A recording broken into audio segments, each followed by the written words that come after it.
Assalamu alaikum, j'espère que vous allez bien. On se retrouve aujourd'hui pour la deuxième vidéo donc sur les noms d'Allah. Petite rectification que j'aimerais apporter, j'avais dit qu'il y aurait 99 vidéos, mais c'est vrai que le livre avec lequel je vais m'aider pour la mini, disons, définition, j'avais oublié en fait qu'il regroupe des fois plusieurs noms en même temps. Donc il y aura certainement moins que 99 vidéos, mais du coup, ça nous les fera apprendre plus rapidement, Inch'Allah. J'espère que vous allez bien. N'hésitez pas à vous abonner, à liker, à commenter pour suivre tout le reste des vidéos. Je répète, le petit challenge d'apprendre les 99 noms d'Allah avant le Ramadan, Inch'Allah. Nous sommes fin octobre. Le Ramadan est début février, donc c'est largement faisable, Inch'Allah, bi'idhnillah. Petit conseil, on a vu dans la dernière vidéo Allah avec la petite définition. Prenez 5 minutes, soit pour aller regarder la vidéo, commencer le challenge, prendre quelques petites notes. Vous voyez, c'est ça et ça en général, la définition. Donc vous prenez ce qui vous semble vraiment les points clés. Moi, en général, je les souligne au crayon à papier. Et, et vous vous faites une petite note, donc avec le nom en arabe, en français, ce que vous voulez. Et quelques petites notes de définition. Là, on va poursuivre par Ar-Rahman Ar-Rahim. Donc, réviser 5 petites minutes Allah. Petit point mémotechnique, pardon.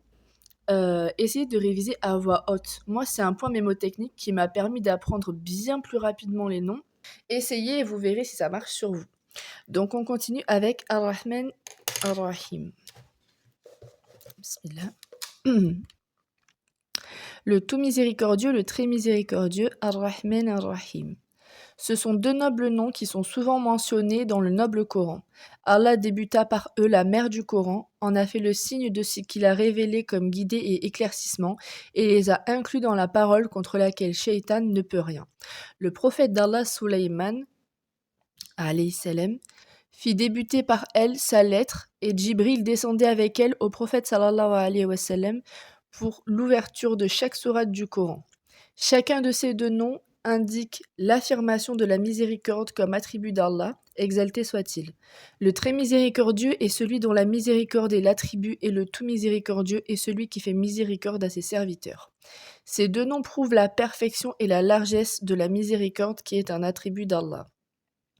Tout ce qui est dans le monde supérieur et dans le monde inférieur, comme obtenir ce qui est bénéfique, ce que l'on aime, ce qui réjouit, et les biens sont des conséquences de sa miséricorde. Tout comme ce qu'il a repoussé d'eux, comme chose détestable, la privation des bienfaits, ce qui fait peur, le danger et les maux en font partie. Nul n'accorde de bien si ce n'est lui, et nul ne repousse le mal si ce n'est lui, et il est le plus miséricordieux des miséricordieux. Voilà. Donc prenez des notes. De toute façon, je vous mets le livre à chaque fois pour si vous voulez si vous voulez recopier le texte en entier, si vous voulez juste vous prendre quelques notes. L'important, c'est vraiment de retenir le nom, sa définition et quelques points clés. Inch'Allah, j'ai vocation, Inch'Allah, j'aimerais faire ça. C'est qu'une fois qu'on finisse les 99 noms d'Allah, que j'achète un livre qui soit bien plus précis, c'est-à-dire peut-être des points de temporalité, quand, comment, voilà. Donc là, on commence petit, Inch'Allah, enfin petit. C'est pas petit parce que, bon, voilà, je me comprends. Mais Inch'Allah, on commence comme ça. Révisez Allah. Demain, on fera le prochain nom ou les prochains noms.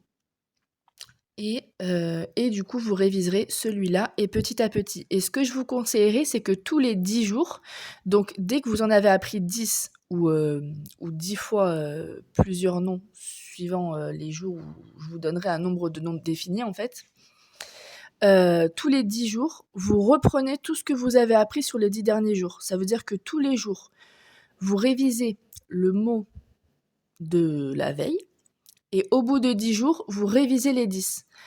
Essayez de vous faire une sorte de mini-contrôle par une personne proche ou à réviser à voix haute ou quoi. Et au bout des 10 jours, petit contrôle. Comme ça, quand vous arrivez aux 20 jours, vous n'êtes pas obligé de réviser les 20 jours ou aux 30 jours, les 30 jours. Voilà. J'espère que cette vidéo vous a plu. Dites-moi si vous suivez le challenge, ça me ferait vraiment plaisir. Inch'Allah bi'inillah, on s'entraide. Si vous avez des questions, n'hésitez pas. Je vous remontre le livre. C'est lui, Cheikh Abdelrazak Al-Badar.